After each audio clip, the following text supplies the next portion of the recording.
सरकार मुर्दाबाद बीजेपी सरकार ब्रह्मपुत्र चली आई बीजेपी सरकार ब्रह्मपुत्र चली आई हम सदैव मुर्दाबाद हिंदू मुसलमान न चलिब हिंदू मुसलमान न चलिब हिंदू मुसलमान एक हो हिंदू मुसलमान एक हो मानव ब्रह्मपुत्र चली आई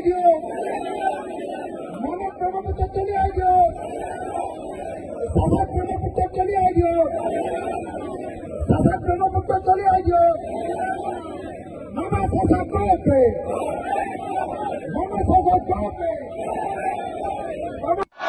হয়নে নহয় সেইকাৰণে মই আপোনালোকৰ ওচৰলৈ আহিছো যে অসমৰ যিমান বিৰোধী দল আছে ৰাইজৰ দল কংগ্ৰেছ অসম জাতীয় পৰিষদ CPI CPM CPIML সব আমি একলগ হ'ব লাগে আৰু সবে মিলি মেলি চকীৰে কৈতে মামা আৰু চাচাক বান্ধি লৈ ব্ৰহ্মপুত্ৰত দলিয়াই দিছে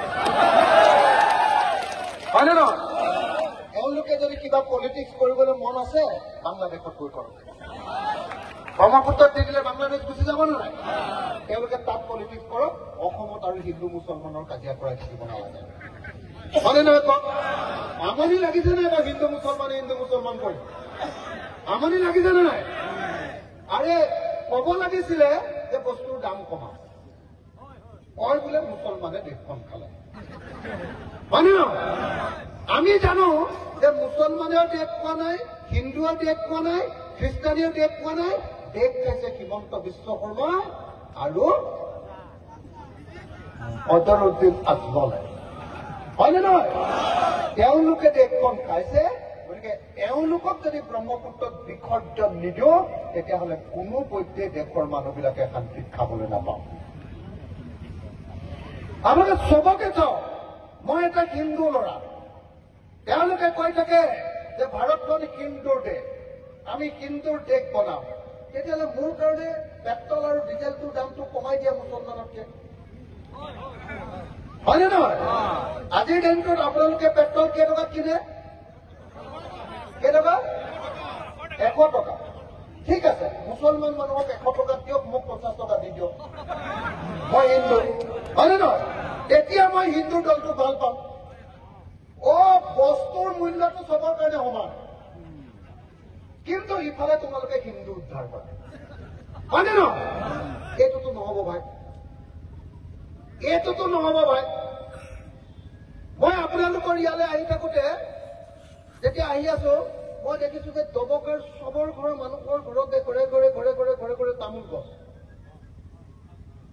মোক তেতিয়া ক'লে মই যিখন গাড়ীত উঠি আহিছো গাড়ী চলাই এখন ল'ৰাজনে ক'লে যে দাদা দবকাৰ মানুহবিলাকে খেতিৰ পাছতে আটাইতকৈ বেছি ইনকাম কৰে তামোল বেপাৰ তামোল বেছি ক'লে যে অতি কমেও 50,000 70,000 পৰা 5 লাখ 6 লাখ টকালৈকে এবছৰত তামোলৰ পৰা পায় হয় নেকি বিজেপি চৰকাৰ অহাৰ পাছৰ পৰা সুপাৰী 1 কেজি সুপাৰী বেছি বৰাক উপত্যকাত মই আপোনালোকক সুধিম বৰাক উপত্যকাত বিজেপি অহাৰ আগতে 1 কেজি সুপাৰীৰ দাম পাইছিলে খেতিয়ক এজনে বিক্ৰী কৰি 400 টকা আৰু বিজেপি অহাৰ পাছত এতিয়া পায় 250 টকা আপোনালোকৰ ইয়াত কিমান পায় সুপাৰী শুকান সুপাৰীটো 1 কেজি কেইটকা 250 টকা সেইটো সমানে আগতে কিমান আছিলে 400ৰ পৰা 500লৈকে পাইছিলে হয়নে নহয় এই যে 400ৰ পৰা 500 টকালৈকে পাইছিলে কেনেকে খেতিয়কবিলাকৰ হিন্দু মুছলমানৰ ৰাজনীতি কৰি কেনেকে খেতিয়কৰ পেটত ঘূৰ মাৰিলে দেখিলে নে কেনেকে দাম কমি গ'ল বস্তুৰ দাম বাঢ়িছে খেতিয়কৰ বস্তু কেনেকে কমি গ'ল কেনেকে কাৰণ আজিৰ দিনটোত হিমন্ত বিশ্ব শৰ্মা চৰকাৰে 1 কেজি সুপাৰীৰ পৰা 55 টকাতকে সিন্ডিকেটৰ 2 নম্বৰী ধন তোলে বুজি পালে নে নাই কি কলো কি কলো মানে কি কৰিলে যে সুপাৰী বিক্ৰী কৰিব নোৱাৰিবা সুপাৰী ম্যানমাৰৰ পৰা আনিলে সেইটো সুপাৰী বিক্ৰী কৰিব নোৱাৰে হয়নে কিন্তু আমাৰ ইয়াত উৎপাদন কৰা চুপাৰী কিয় বিক্ৰী কৰিব নোৱাৰে? এইটোতো আমাৰ চুপাৰী, আমি বিক্ৰী কৰিমেই, হয় নে নহয়? ম্যানমাৰৰ পৰা চুপাৰী অনাটো বিক্ৰী কৰা বন্ধ কৰিব পৰা নাই।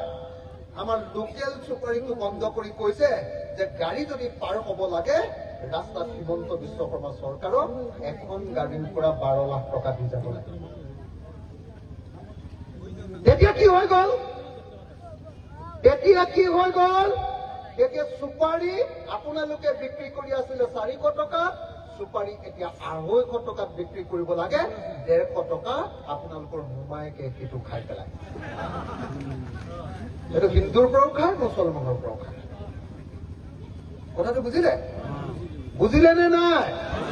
তাৰমানে মই কি কৈছিলো আহিয়ে, যে খেলটো হিন্দু মুছলমানৰ দেখুৱাই দিয়ে বাহিৰত, ভিতৰি লুটন।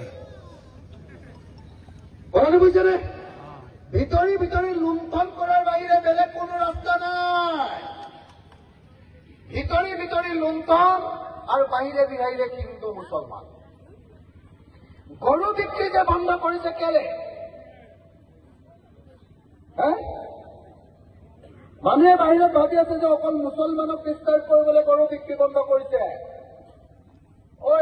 আগতে এক যোৰা গৰু বিক্ৰী কৰি যদি 55,000 টকা পাইছিলে মাজুলীৰ মানুহে, ধেমাজিৰ মানুহে, লখিমপুৰৰ মানুহে, শদিয়াৰ মানুহে, ডিব্ৰুগড়ৰ মানুহে, এক খাল গৰু বিক্ৰী কৰি যদি 55,000 পাইছিলে, এতিয়া সেই খাল গৰুত 35,000 টকা পায়। কিন্তু গৰু মাংসৰ দাম কমিছে নেকি? কিমান বাঢ়িলে? আগতে 100 টকা আছিলে, মোমাই দিনত কেইটকা হ'ল? 400 টকা, 500 টকা। কিমান বাঢ়ি গ'ল? 400 টকা মোমাৰ দিনত গৰু মাংসৰ দাম বাঢ়িলে। মোমায়ে গৰু মাংস নাখায়, কিন্তু গৰু মাংসৰ পৰা পইচা খায়। কথাটো বুজিছে নে নাই? বুজি পাইছে নে নাই?